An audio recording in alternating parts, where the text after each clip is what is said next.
நம் நாட்டில் 5G தொழில்நுட்பமே இன்னும் முழுமையாக அமல்படுத்தப்படாத நிலையில் சீனாவில் 10G தொழில்நுட்பம் வந்துவிட்டது. அதில் என்ன சிறப்பு என்பதை வரைகலை உதவியோடு விளக்குகிறார் செய்தியாளர் சிவரஞ்சனி. இணைய உள்கட்டமைப்புல சீனா இப்போ ஒரு முக்கியமான முன்னேற்றத்தை கண்டிருக்காங்க. அங்க 10G பிராட்பேண்ட் சேவையை அறிமுகப்படுத்தி இருக்காங்க. இது குறிப்பிட்ட ஹேபே ப்ராவின்ஸ்ல மட்டும் அறிமுகப்படுத்தப்பட்டிருக்கு. இதை பொறுத்த வரைக்கும் இதனுடைய வேகம் என்பது அதிகமா இருக்கும். இப்ப நாம 5G யூஸ் பண்றோம், அவங்க இப்ப 10G கொண்டு வந்திருக்காங்க. இதுக்கான வித்தியாசம் அப்படின்னு பார்க்கும்போது பதிவிறக்க வேகம், அதாவது டவுன்லோட் பண்ற ஸ்பீட் என்பது 9834 Mbps இருக்கும். அதுவே பதிவிறக்க வேகம் 5Gல பார்க்கும்போது அதிகபட்சம் 1000 Mbps இருக்கும். அப்லோட் பண்ற ஸ்பீட், பதிவேற்ற வேகம் பார்க்கும்போது 1008 Mbps 10Gல, அதே மாதிரி 5Gல அதிகபட்சமா 200 Mbps இருக்கு. சரி, இந்த 10G சேவையை பொறுத்த வரைக்கும் சீனாவில் ஒரு ஊர்ல மட்டும்தான் இதை அறிமுகம் பண்ணியிருக்காங்க. ஹேபே ப்ராவின்ஸ்ல இருக்கக்கூடிய சுனான் என்ற ஒரு இடத்துல மட்டும்தான் இது அறிமுகப்படுத்தப்பட்டிருக்கு. ஆனா இந்தியாவில் 5G என்பது நாடு முழுவதும் பிராட்பேண்ட் சேவையை கொண்டு வர திட்டத்தில் இவங்க ஈடுபட்டு இருக்காங்க. இது எந்த அளவுக்கு ஸ்பீடு இது ஒர்க் ஆகும் அப்படின்னு நம்ம பார்க்கும்போது நமக்கு அதுக்கு ஒரு உதாரணம் பார்க்கலாம்.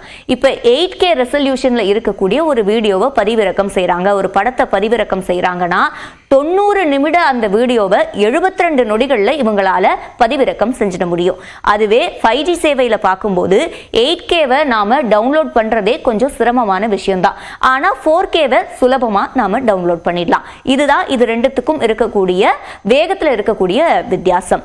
அடுத்ததா virtual reality, augmented reality, cloud computing, இந்த மாதிரியான விஷயங்கள் சேவைகளை எல்லாம் 10Gல வச்சு நாம சூப்பரா செய்ய முடியும், மிக வேகமா செய்ய முடியும்.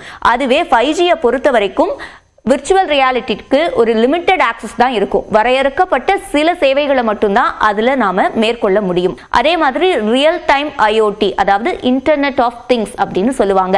இணைய சேவை தான் பிரதானம். அது இருந்தா மற்ற எல்லா விஷயங்களையும், சிரமமான விஷயங்களையும் சுலபமா செய்யக்கூடியதுல இது முக்கியமான ஒண்ணு. அந்த வகையில தானியங்கி வாகனங்களை அதுக்கு நாம ஒரு உதாரணமா எடுத்துக்கலாம். 10G சேவையை பொறுத்த வரைக்கும் ஒரு தானியங்கி வாகனம், கார் டிரைவர் இல்லாம ஓட்டுவாங்க இல்லையா, அதை முழுமையா சேவையை கொண்டு வர முடியும். அதுவே நம்ம ஆரம்ப நிலையில தான் 5G சேவையில பண்ண முடியும். ஆரம்ப நிலை அப்படின்றது ஒரு கார் தானியங்கியா இருக்கு அப்படின்னா அது டிராபிக் சிக்னலை கணிக்கும், இல்ல அந்த காரை கொண்டு போய் பார்க் பண்ணிக்கும். அந்த அளவுக்கு தான் அதனுடைய சேவை என்பது இருக்கும். அதை தாண்டி முழுமையா டிரைவ் பண்ற அளவுக்கு 5G சேவையில நாம பண்ண முடியாது.